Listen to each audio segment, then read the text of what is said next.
Principal sir, respected staff members, and dear students, good morning to all of you. First of all, I wish you all a very happy Independence Day. As we know, we are celebrating 79th Independence Day. Every year on 15 August, we celebrate 15 August as a national festival of India with great pride and enthusiasm.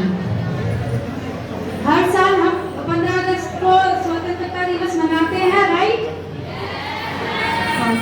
क्या कभी भी किसी के mind में आया है कि 15 अगस्त को ही क्यों मनाते हैं? ऐसा क्या हुआ होगा जो ये ही डेट जो है 15 अगस्त डिसाइड की गई इंडिपेंडेंस डे मनाने के लिए? आज इसके बारे में ही हम जानते हैं, ओके?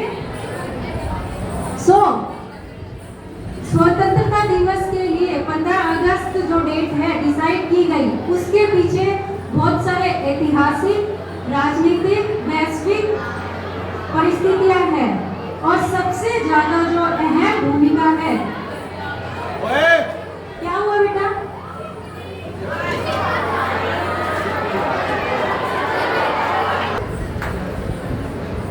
और जो सबसे अहम भूमिका है इसमें वो है ब्रिटिश भारत के अंतिम वायसराय लॉर्ड माउंटबेटन की। तो इसको हम थोड़ी सी छोटी सी स्टोरी के थ्रू जानेंगे। उससे पहले मैं आपको 2-3 फैक्ट्स बताना चाहती हूँ। जब ब्रिटिश लोग भारत आए तो उस समय भारत में मुगलों का राज था। उसके बाद सन 1757 में बैटल ऑफ प्लासी के बाद से जो ब्रिटिश लोग हैं उन्होंने अपने भारत पर शासन करना शुरू कर दिया और तब से लेकर सन 1947 तक उन्होंने लगभग 200 सालों तक अपने भारत पर राज किया। ठीक है?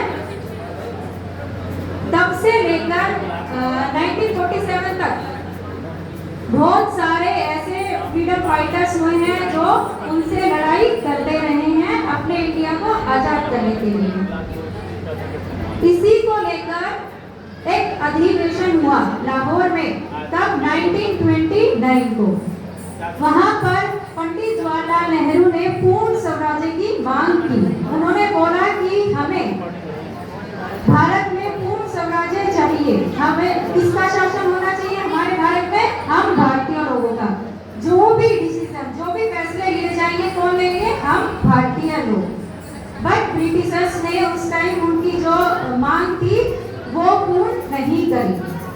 उसके बाद से बहुत सारे जो है फाइट्स चलती रही, बहुत सारे प्रस्ताव चलते रहे, पर ब्रिटिशर्स ने इंडिया को आजाद नहीं किया। उसके बाद समय आ गया द्वितीय विश्व युद्ध, सेकेंड वर्ल्ड वॉर। कब हुआ सेकेंड वर्ल्ड वॉर? 1939 से 1945, है ना? दो पावर्स के बीच में था ये, सेंट्रल पावर और अलाइड पावर्स। क्या कोई मुझे बता सकता है ब्रिटेन ने कौन सी पावर में पार्टिसिपेट किया था? सेंट्रल और अलाइड? Allied power. कौन सा बेटा? अलाइड पावर, है ना? तो द्वितीय विश्व युद्ध लड़ते लड़ते जो ब्रिटेन जो है वो कमजोर पड़ गया था, है ना?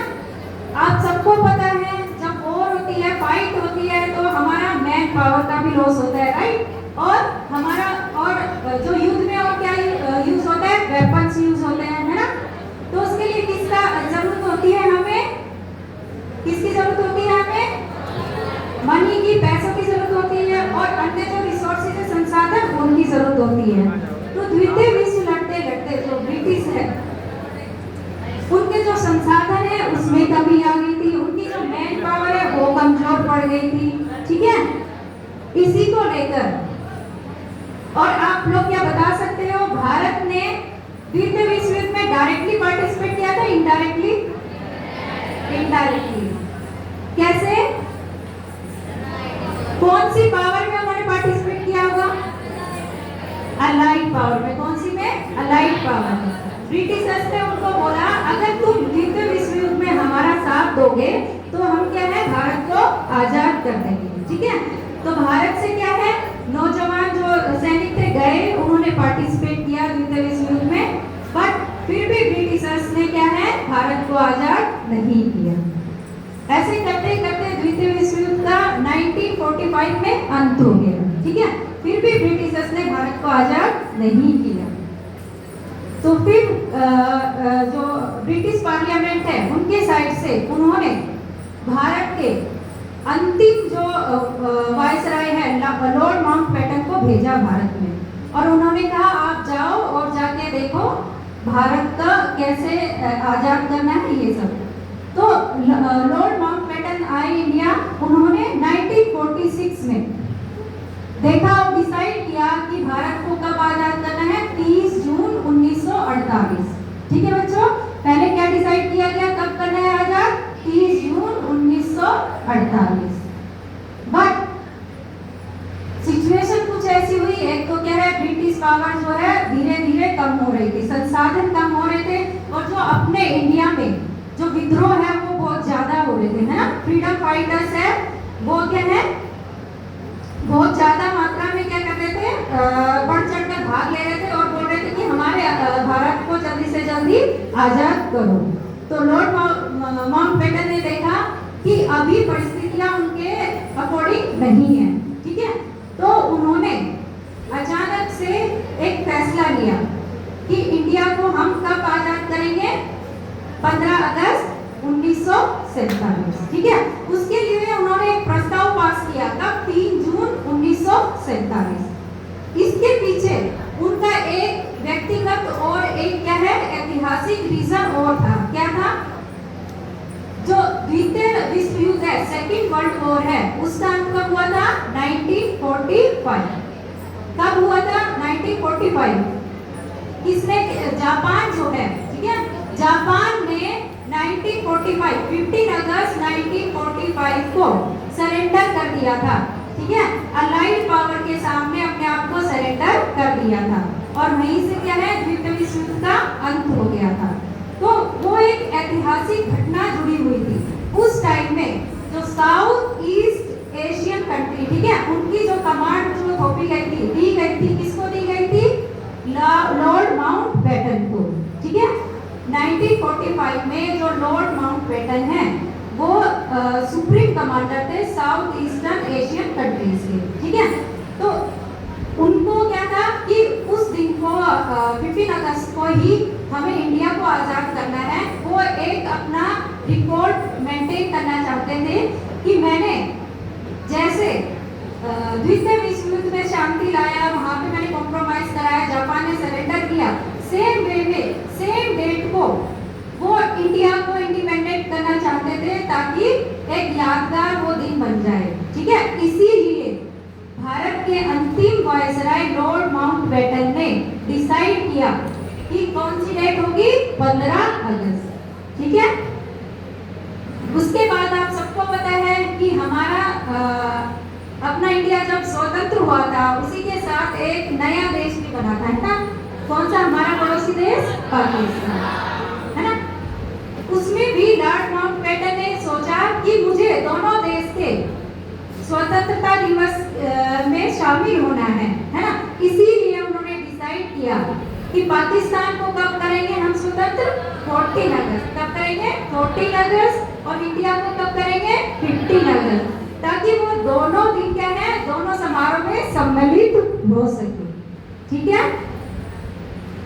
और हम देखते हैं जैसे स्वतंत्रता दिवस के दिन हम अपने जो फ्रीडम फाइटर्स है ना, उनकी गरिमाएं गाथाएं गाते हैं, उनके बारे में पढ़ते हैं, उनके बारे में देखते हैं, सुनते हैं, है ना। तो क्या एज ए स्टूडेंट आप भी अपने कंट्री को सर्व कर सकते हो? क्या कंट्री को सर्व करने के लिए यही जरूरी है कि आप बॉर्डर पे जाओ, वहां पे जाके वेपन्स लो और दूसरी कंट्री से फाइट करो? क्या वही कंट्री को सर्व करना होता है? एज ए स्टूडेंट आप कैसे कर सकते हो? Yes, by acquiring knowledge and skills, है ना।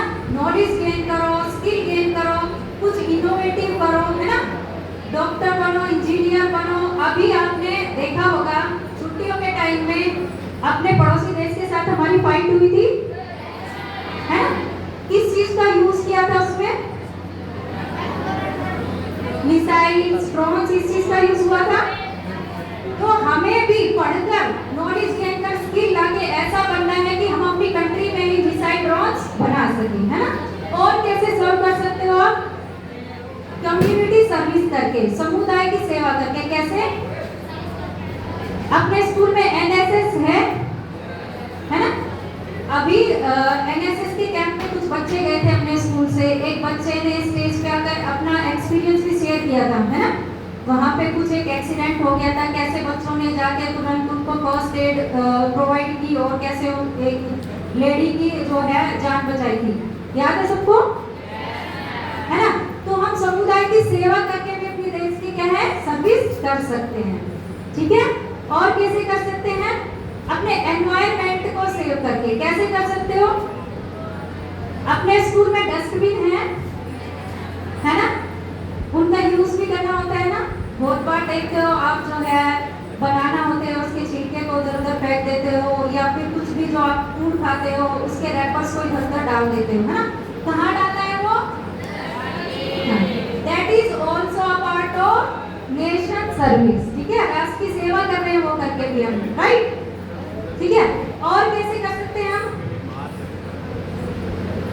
मैंने बताया था कि युद्ध करने के लिए, है ना, वॉर करने के लिए हमें किस चीज की जरूरत होती है? रिसोर्सेज, संसाधन की, है ना। मैन पावर की, पैसों की, है ना, ये सब की जरूरत होती है, संसाधन की जरूरत होती है, ठीक है। हम संसाधन को कैसे कंजर्व कर सकते हैं? ये कोई बता सकता है? हम अपने स्कूल में ही इसका एग्जाम्पल दे सकते हैं। हम हॉस्टल में नहीं होते हैं, उस टाइम हमें क्या करना है? लाइट्स और फैन को क्या करना है? ऑफ करना है। जब क्लासरूम से हम आते हैं तो क्या करना है? लाइट्स और फैन को क्या करना है? ऑफ करना है, ठीक है। वाटर को क्या करना है? सेव करना है। क्या करना है? रीयूज करना है ना। अगर 1.5 बकेट में अगर हम कुछ कर रहे हैं, अगर 1 बकेट में कर सकते हैं, ठीक है, तो हम क्या कर रहे हैं? रिसोर्स का कंजर्व कर रहे हैं, ठीक है। तो इसके लिए जरूरी नहीं है कि कंट्री की सेवा के लिए हमें बॉर्डर पे जाना है, ठीक है। ऐसे छोटे छोटे कामों से भी हम क्या है अपनी कंट्री की सेवा कर सकते हैं, ठीक है। So my dear students, try to be punctual, discipline, live in unity, ठीक है। यूनिटी में रहना है सबको, ठीक है बेटा। And do work hard to achieve some big, and make your parents, your teachers, your elders and your nation feel proud.